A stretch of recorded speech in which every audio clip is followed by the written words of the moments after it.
សួស្តីបងប្អូនទាំងអស់គ្នាអញ្ចឹងស្វាគមន៍សាជាថ្មីមកកាន់វីដេអូទី2របស់ខ្ញុំអំពីការសិក្សា Adobe Photoshop អញ្ចឹងយើងបន្តពីមេរៀនពីថ្ងៃមុនគឺយើងបានចេះអំពីការបង្កើតសញ្ញាកិច្ចការអញ្ចឹងថ្ងៃនេះយើងបន្តមួយមេរៀនទៀតដើម្បីស្គាល់ផ្នែកខាងក្នុងនៃ Adobe Photoshop អញ្ចឹងយើងបង្កើតសញ្ញាកិច្ចការមួយសិនមក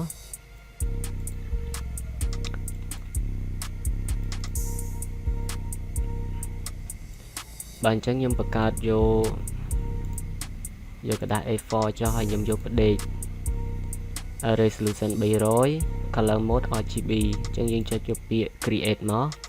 បាទកាលណាបងប្អូនបង្កើតសញ្ញាកិច្ចការមកបានគឺវានឹងចេញមកទម្រង់បែបនេះប៉ុន្តែបើសិនជា Adobe Photoshop របស់បងប្អូនទើបតែនឹង install ទម្រង់ពណ៌នៅក្នុងinterface របស់វាគឺអត់ដូចរបស់ខ្ញុំទេអញ្ចឹងដោយសាររបស់ខ្ញុំនឹងធ្លាប់បានបដូររួចហើយបដូរពណ៌របស់វារួចហើយអញ្ចឹងខ្ញុំនឹងបង្ហាញបងប្អូនអំពីរបៀបបដូរពណ៌នៅក្នុង interface នេះបាទអញ្ចឹងដំបូងខ្ញុំចង់ឲ្យបងប្អូនស្គាល់បាទនេះផ្នែកខាងលើមាន file មាន edit មាន image មាន layer អាហ្នឹងគឺគេហៅថា menu bar ទាំងអស់ហ្នឹងគឺគេហៅថា menu bar បាទយើងក៏លេចមកផ្នែកខាងឆ្វេងបាទយើងមានបាទនេះឧបករណ៍ផ្សេងទាំងអស់ហ្នឹងគេហៅថា tool bar គឺជាកន្លែងសម្រាប់ផ្ទុក tool នៅក្នុងការ edit ឬក៏ធ្វើកិច្ចការដែលយើងត្រូវការកែនៅលើហ្នឹងអញ្ចឹងចំពោះ tool bar នឹងដែរបងប្អូនអាចដាក់ឲ្យវាចេញជា2ជួរក៏បានឲ្យវាចេញជាមួយជួរក៏បានដែរនេះអញ្ចឹងបងប្អូនចុចយកសញ្ញាព្រួញតូចនេះមកវានឹងទៅជា2ជួរបាទ tool bar របស់យើងនឹង tool របស់យើងនឹងរត់ជា2ជួរហើយបើសិនជាបងប្អូនចង់បានមួយជួរបងប្អូនចុចវាមកវិញមកអញ្ចឹងវានឹងរត់បានមួយជួរនៅកន្លែងនេះបាននៅផ្នែកមួយទៀតនេះបងប្អូនអាចមើលនៅកន្លែងនេះចំពោះនៅកន្លែងនេះគឺគេហៅវាថា option bar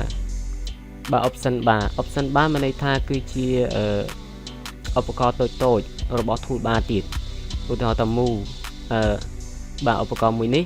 បាទវាមានទម្រង់បែបនេះនៅពេលដែលបងប្អូនប្រើប្រាស់ឧបករណ៍មួយនេះវានឹងបដូរទៅជា option របស់វាទៅជាបែបនេះទៀតបាទកាលណាប្រើប្រាស់ឧបករណ៍មួយនេះវាបដូរទៅជាបែបនេះទៀតអញ្ចឹង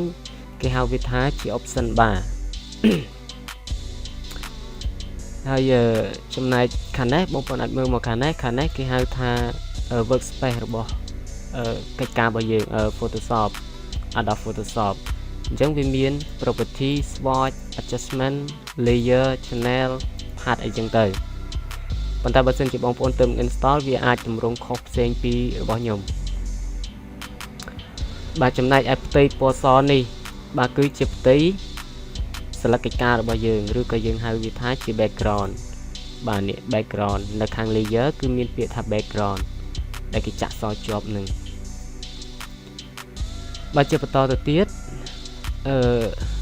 ខ្ញុំចង់ឲ្យបងប្អូនចេះបដូរពណ៌នៅក្នុងការប្រើប្រាស់ interface នេះបដូរពណ៌របស់ interface អញ្ចឹងដើម្បីបដូរពណ៌មកពណ៌ខ្មៅដូចខ្ញុំបានបងប្អូនអាចយកចុចទៅពាក្យ edit បាទចុចលើពាក្យ edit នៅលើ menu bar តមកបងប្អូនមករកនៅខាងក្រោមគេមកមានពាក្យថា reference បាទបងប្អូនអូសលើពាក្យ reference នឹងហើយបងប្អូនទៅរកពាក្យថា interface បាទ interface អញ្ចឹងបងប្អូនចុចលើវាមកបាទវានឹងបង្ហាញផ្ទាំងមួយទៀតថ្មីមួយទៀតអញ្ចឹងត្រង់កន្លែង color នឹងហើយដែលយើងអាចបដូរពណ៌របស់ interface បានបើសិនជាបងប្អូនប្រើពេលយប់បងប្អូនប្រើពេលថ្ងៃបងប្អូនគួរប្រើពណ៌ខ្មៅឬក៏ពណ៌ gray នេះពណ៌ប្រផេះនេះពីព្រោះពណ៌ពីរនេះវាអត់សូវជះពលឺខ្លាំងទេបើសិនជាបងប្អូនប្រើនៅពេលអានេះយើងប្រើនៅពេលយប់ច្រឡំពេលថ្ងៃអញ្ចឹងអានេះគឺយើងប្រើសម្រាប់នៅពេលយប់វាអត់សូវជះពលឺទេប៉ុន្តែបើសិនជាបងប្អូនប្រើវានៅពេលយប់បងប្អូនដាក់ interface ពណ៌សអញ្ចឹងវាជះពលឺខ្លាំងកាលណាជះពលឺខ្លាំងវាប៉ះពាល់ដល់ភ្នែករបស់បងប្អូនអញ្ចឹងបងប្អូនកុំប្រើវាពណ៌សបងប្អូនអាចប្រើវាទៅជាពណ៌នេះពណ៌ពីរនេះក៏បានដែរឬក៏មួយនេះក៏បានដែរវាអត់សូវខ្មៅប៉ុន្តែខ្ញុំចូលចិត្តពណ៌ខ្មៅបែបនេះទោះបីជាខ្ញុំប្រើថ្ងៃក៏ដោយយប់ក៏ដោយក៏ខ្ញុំដាក់ពណ៌នេះដែរ ចឹងនៅពេលដែលបងប្អូនសម្រាប់ចិត្តជ្រើសរើសយកពណ៌ណាហើយបងប្អូនចុចពាក្យថាអូខេមកអញ្ចឹងយើងនឹងបានពណ៌ដូចដែលយើងបានជ្រើសរើសនឹងប៉ុន្តែពណ៌នៅកន្លែងនេះយើងអាចដូរបានទៀតបាទពណ៌នៅផ្ទៃខាងក្រៅ background របស់យើងនឹងយើងអាចបដូរបានទៀតដោយយើងmouse ស្ដាំលើវាមកmouse ស្ដាំនេះឃើញទេវាមានពណ៌យើងជ្រើសរើសអញ្ចឹងបើសិនជាយើងចង់បានពណ៌ខ្មៅសុទ្ធបងប្អូនចុចគ្រីសលើពណ៌ខ្មៅនឹងមកផ្ទៃនឹងវានឹងទៅជាពណ៌ខ្មៅបើសិនជាចង់បានពណ៌ gray dark gray បងប្អូនចុចមកអញ្ចឹងវាមានពណ៌យើងជ្រើសរើសបងប្អូនអាចជ្រើសរើសបានបាទអញ្ចឹងខ្ញុំចុចយកពាក្យ default នឹងអញ្ចឹងបន្តមកទៀតខ្ញុំចង់ឲ្យបងប្អូនស្គាល់workspace ទាំងអស់ហ្នឹងតាមពិតទៅកន្លែងនេះគឺយើងអាចកែប្រែបានទេ workspace មានន័យថាកន្លែងធ្វើកិច្ចការរបស់យើងអញ្ចឹងកន្លែងនេះយើងអាចកែប្រែវាបានយើងអាចកែប្រែវាទៅតាមទម្រង់ដែលយើងចូលចិត្តអញ្ចឹងទម្រង់ដែលខ្ញុំប្រើរាល់ថ្ងៃគឺបែបនេះវាមាន property swatch adjustment នៅជាមួយគ្នាហើយនឹង layer channel ហើយនឹង path នៅជាមួយគ្នាអញ្ចឹងបើសិនជាបងប្អូនធ្លាប់ប្រើនៅពេលដែលបងប្អូនប្រើយូរទៅបងប្អូនមានទម្លាប់ថាមួយណាដែលបងប្អូនប្រើញាប់ជាងគេបងប្អូនយកមកប្រើចុះអញ្ចឹងការយកមកប្រើយកអាទាំងអស់នេះ property swatch adjustment layer channel អីហ្នឹងយកមកប្រើបានគឺបងប្អូនអាចទៅមើលនៅក្នុងwindow អញ្ចឹងបងប្អូនចង់បានមួយណាបងប្អូនមកគ្រីសនៅក្នុង window ហ្នឹងមកនេះដូចជាមាន layer បាន layer យើងគ្រីសនៅលើ layer មកយើងនឹងបានមាន channel មាន adjustment ដែលបានគ្រីសហើយនេះមាន option មាន tool អញ្ចឹងបើសិនជាបងប្អូនបាត់ option អញ្ចឹងបងប្អូនមកគ្រីសនៅក្នុង window នឹងដែរបើសិនជាបងប្អូនបាត់ layer បងប្អូនមករនៅក្នុង window នឹងដែរតើនេះអញ្ចឹងសង្ឃឹមថាបងប្អូនយល់កន្លែងនេះបាទបន្តមកទៀតនៅខាងនេះគឺជាប្រភេទបាននៅអាព្រួញតូចនេះវាគឺជាប្រភេទរបស់workspace នីមួយៗ workspace ផ្សេងអញ្ចឹងអាខាងលើពីរនេះខ្ញុំអត់ទាន់និយាយទេយើងស្វែងយល់អំពីអាខាងក្រោមនេះសិនអញ្ចឹងវាមាន graphic and web motion painting photography អញ្ចឹងអានេះមានន័យថាគឺជា workspace ប្រភេទ workspace ដែលគេប្រើប្រាស់សម្រាប់មុខងាររបស់វានីមួយៗដូចឧទាហរណ៍ថា graphic and web អញ្ចឹងមានន័យថាអ្នកដែលឧស្សាហ៍ប្រើប្រាស់ Photoshop នៅក្នុងការធ្វើ graphic ឬក៏ web អញ្ចឹងគេប្រើប្រាស់ workspace មួយនេះទៅឃើញទេវាបដូរ workspace មកបែបនេះវិញតើអត់អញ្ចឹងបើសិនជាអ្នកដែលគេប្រើប្រាស់ motion អញ្ចឹងគេជ្រើសរើសយក motion មកគេមាន workspace របស់គេបែប motion ហ្នឹងទៅគឺស្រួលនៅក្នុងការប្រើប្រាស់បើសិនជាអ្នកខ្លះគេជួយគេប្រើប្រាស់នៅក្នុងការ painting នេះគូររូបនេះអញ្ចឹងគេជ្រើសរើសយកអានេះមកវាមានបាទបដូរ workspace មកឲ្យយើងបែបនេះដែរហើយសម្រាប់អ្នក photography គេក៏យក photography នឹងទៅណាប៉ុន្តែកន្លែងនេះមានន័យថាយើងអាចបង្កើត workspace ផ្ទាល់ខ្លួនរបស់យើងបានទេយើងអាចបង្កើត workspace ផ្ទាល់ខ្លួនរបស់យើងបានអញ្ចឹងដើម្បីបង្កើត workspace របស់យើងផ្ទាល់ខ្លួនបានបងប្អូនយើងអាចទាញអានេះទាញចេញពីគ្នាបានឥឡូវយើងទាញចេញមកបើវាជាប់បើទាញអត់បានមានន័យថាវាបានឥឡូវទាញបានបើយើងចុចលើក្បាលវាហើយយើងចុចអូសមកក្រៅមកបាទ adjustment យើងអូសមកក្រៅដែរ layer channel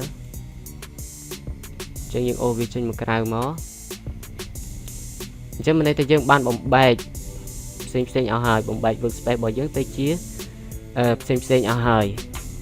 បើសិនជាបងប្អូនចង់បានអីផ្សេងទៀតដូចខ្ញុំប្រាប់ពីមុនមិញអញ្ចឹងគឺថាយើងអាចទៅរកបាននៅក្នុងនេះណាបើយើងចង់បាន color បើចង់បាន history ឬក៏ចង់បានស្អីផ្សេងដែលបងប្អូនគិតថាត្រូវការប្រើប្រាស់បងប្អូនមកគ្រីសក្នុងនេះមកឬក៏បងប្អូនជួយចិត្តប្រើ 3D បងប្អូនគ្រីសកន្លែង 3D នឹងមកប៉ុន្តែជាទូទៅខ្ញុំចូលចិត្តប្រើតែ6ប៉ុណ្ណឹងឯងដាក់នៅក្នុង workspace អញ្ចឹងបងប្អូនអាចតម្រៀបវាបានតម្រៀបតែបងប្អូនគួរដាក់មិនអញ្ចឹងខ្ញុំតម្រៀបបែបនេះ ដើម្បីតម្រៀបរបស់វាដើម្បីតម្រៀបវាបានយើងទាញវាបាទចាប់លើខាងក្បាលនេះមកចាប់អូសវាមកហើយយើងទាញវាបាទមកដាក់ឲ្យចេញពណ៌បែបនេះក្បែរ property នេះមកបើយើងប្រឡែងវាទៅវានឹងចូលជាមួយគ្នាណាបាទបន្ទាប់មកខ្ញុំចង់បាន adjustment មួយទៀតមកជាប់ជាមួយនឹង3នេះដែរអញ្ចឹងខ្ញុំទាញមកវានឹងបាន3នេះនៅក្បែរគ្នាឃើញទេ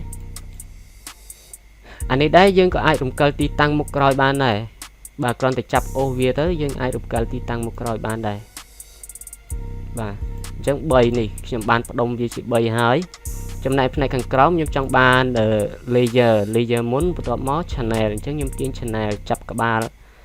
ខាងលើនេះមកបើយើងចាប់ក្បាលខាងលើនេះយើងទាញមកដាក់ក្បែរ layer មកបាទបន្ទាប់មកខ្ញុំចង់បាន path នៅខាងក្រោយ channel នេះអញ្ចឹងខ្ញុំទាញមកដាក់ឲ្យចេញពណ៌ Q បែបនេះអញ្ចឹងយើងបលេងមកបើយើងបានអានេះ3ដែរអញ្ចឹងខ្ញុំត្រូវទាញអានេះដើម្បីភ្ជាប់ជាមួយនឹងភ្ជាប់ពីក្រោមបាតអា3ខាងលើនេះអញ្ចឹងយើងទាញមកដាក់ឲ្យចេញពណ៌បែបនេះមកចាំយើងបលេងវាណាយើងបលេងវាមកវានឹងបានជាប់បែបនេះហ่ะអញ្ចឹងជាប់បែបនេះយើងអាចយកវាមកដាក់ខាងនេះបានគឺយើងចាប់នៅក្បាលខាងលើនេះក្បាលខាងលើដែលទំនេរនេះបាទចុច click លើវាឲ្យជាប់មករួចហើយយើងអូសវាមកបាទដាក់ឲ្យចេញនេះឲ្យចេញពណ៌បែបនេះមកវាលោតបានអញ្ចឹងន័យថានេះគឺជា workspace ដែលយើងបានកែប្រែវាឬក៏យើងបានបង្កើតវាណាយើងមាន property swatch adjustment layer channel path អីជាដើមនឹងដែលយើងបានទាញយកមកដាក់តែបើសិនជាបងប្អូនត្រូវការអីទៀតបងប្អូនមកយកនេះមកឧទាហរណ៍តើបងប្អូនចង់បាន color អញ្ចឹងចុចលើ color នឹងមកនេះឃើញទេវាបាន color មកមួយទៀតអញ្ចឹងបងប្អូនអាចយកមកដាក់នៅក្បែរនេះមកបាទប៉ុន្តែបើសិនជាបងប្អូនអត់ចង់បានវាទេបងប្អូនថាអូពិបាកមើលវាច្រើន color យើងអាចប្រើនៅខាងនេះបានអញ្ចឹងបងប្អូនអាច close ទៅវិញដោយយើងយកបាទចុចមួយលើវាលើអា3នេះមកបាទចុចមួយលើអា tray នេះមកតោះមកយើងយកពាក្យថា close បាទយើងទៅវិញអានេះដូចគ្នាណាយើងអាចចុចមួយនៅលើនេះមកយើងយកពាក្យថា close ទៅវានឹងទៅវិញប៉ុន្តែយើងអាចយកមកវិញនៅក្នុងកន្លែង window បាទអញ្ចឹងបន្ទាប់ពីយើងបង្កើត workspace ផ្ទាល់ខ្លួនរបស់យើងបានហើយដែលយើងជួយចិត្តប្រើញឹកញាប់ជាងគេអញ្ចឹងយើងអាច save workspace នេះទៅជារបស់យើងបានដោយយើងចុចនៅកន្លែងសញ្ញាព្រួញចុះក្រោមនឹងមកបាទចុចនៅក្នុងសញ្ញាព្រួញចុះក្រោមនឹងរួចហើយយើងយកពាក្យថានេះ new workspace អញ្ចឹងយើងចង់ដាក់ពាក្យអីគេដាក់ឈ្មោះរបស់យើងទៅបើសិនជាយើងកុំឲ្យច្រឡំនឹងគេអញ្ចឹងយើងបង្កើត workspace ហ្នឹងគឺសម្រាប់ខ្លួនឯងអញ្ចឹងយើងដាក់ពាក្យដាក់ឈ្មោះស្អីក៏បានដែរសម្រាប់ខ្លួនឯងអាចចំណាំបានអញ្ចឹងខ្ញុំដាក់ឈ្មោះបែបនេះចុះ farm and one អញ្ចឹង channel របស់ខ្ញុំបន្ទាប់ពីដាក់ឈ្មោះហើយយើងចុចយកពាក្យថា save បងប្អូនចុចពាក្យថា save មកបាទអញ្ចឹងយើងមកមើលនៅកន្លែង workspace ទាំងអស់មិញគឺយើងនឹងឃើញពាក្យនេះឃើញទេ farm and one អានេះដែលខ្ញុំ save កាលមុនអញ្ចឹងយើងនឹងបាន workspace បែបនេះអញ្ចឹងបើសិនជាបងប្អូនបដូរទោះបីជាមានគេឧទាហរណ៍ថាគេមកប្រើ computer របស់យើងឬក៏គេប្រើ Photoshop របស់យើងគេបានបដូរ workspace ទៅជាទម្រង់ផ្សេងក៏ដោយបដូរអានេះទៅជាទម្រង់ផ្សេងរញ៉ៃក៏ដោយនេះឧទាហរណ៍ថាបដូរមកនេះក៏ដោយបដូរទៅបាទទម្រង់ណាផ្សេងក៏ដោយក៏យើងអាចយក workspace របស់យើងនឹងមកប្រើប្រាស់វិញបានដែរដោយគ្រាន់តែចុចកន្លែងកន្លែងព្រួញចុះក្រោមនេះរួចហើយយើងចុចយកបាទឈ្មោះរបស់យើងវិញមកប៉ុន្តែបើសិនជាបងប្អូនបង្កើតហើយបងប្អូនថាអូដូចជាអត់ត្រូវការប្រើទេបងប្អូនចង់លុបវាទៅវិញអញ្ចឹងបងប្អូនចុចគ្រីសលើ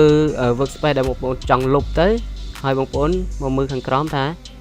delete workspace តើនេះអញ្ចឹងបងប្អូនអាចចុចពាក្យថា delete workspace នឹងមកបាទយើងបញ្ជាក់ម្ដងទៀតគឺយើង delete វាបាទ yes អញ្ចឹង workspace ឈ្មោះមុននឹងគឺបាត់ហើយណាដែលយើងលុបមិញគឺវាបាត់ហើយអញ្ចឹងនៅតែ workspace ដែលយើងត្រូវការអញ្ចឹងទោះបីជាគេបដូរយ៉ាងណាក៏យើង មាន workspace តខ្លួនរបស់យើងដែរបាទពេលយើងយកចូលមកប្រើប្រាស់គឺយើងយក workspace របស់យើងមកវាប្រើប្រាស់ងាយស្រួលបាទអញ្ចឹងក្នុងមេរៀននេះខ្ញុំចង់ឲ្យបងប្អូនស្គាល់ត្រឹមតែប៉ុណ្្នឹងសិនហើយបងប្អូនអាចយកទៅអនុវត្តខ្លួនឯងបានបើសិនជាបងប្អូនមានចម្ងល់ទាក់ទងនឹងមេរៀនរបស់ខ្ញុំឬក៏មានអ្វីជួយបំពេញបន្ថែមនៅក្នុងវីដេអូរបស់ខ្ញុំបងប្អូនអាចជួយ comment នៅខាងក្រោមវីដេអូផងអញ្ចឹងអរគុណច្រើនអ្នកទាំងអស់គ្នា